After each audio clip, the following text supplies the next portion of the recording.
Hey everybody, got a little update here.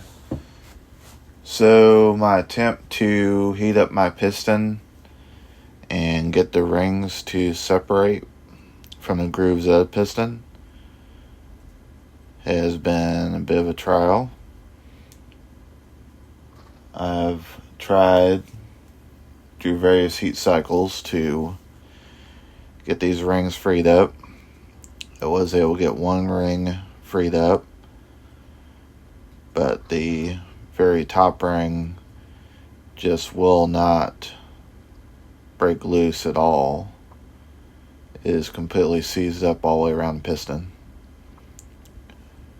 So I messed with this thing for a while, across several days, and I finally determined to give up on it.